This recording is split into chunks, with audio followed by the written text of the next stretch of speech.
and the Spirit, a very important part there. So you have the faith there, but then you also have to have wisdom. We saw this in James chapter 1 and verse 7.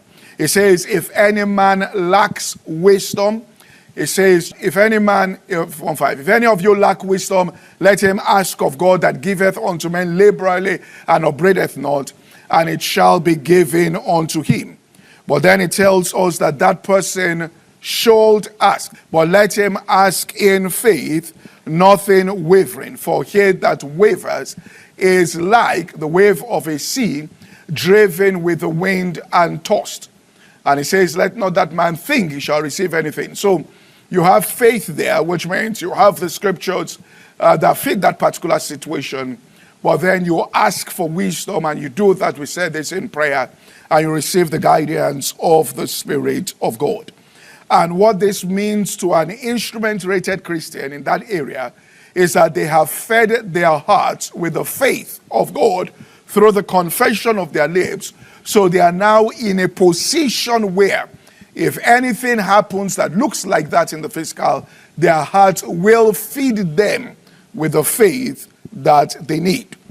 We need to understand that a pilot goes into training, all right, in a lot of simulated cases that may not occur for years.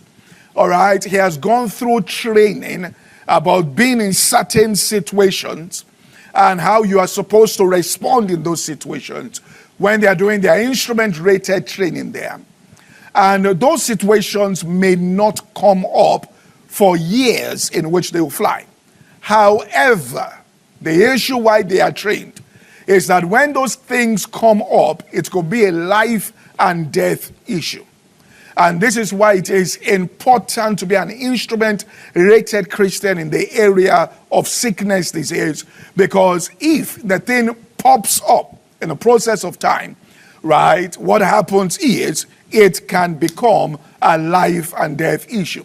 So you must be ready. And one who is instrument trained is so ready there, which means he's trained to be ready, a way that has been paved in their heart, not with fear, a way that is so prepared that that believer, he can hear the pronouncement from any physician, and simultaneously, immediately at that particular point, there's a sense of peace and assurance, as though those words did not carry the weight that was being transferred and the import of that particular ailment when it was said to that person.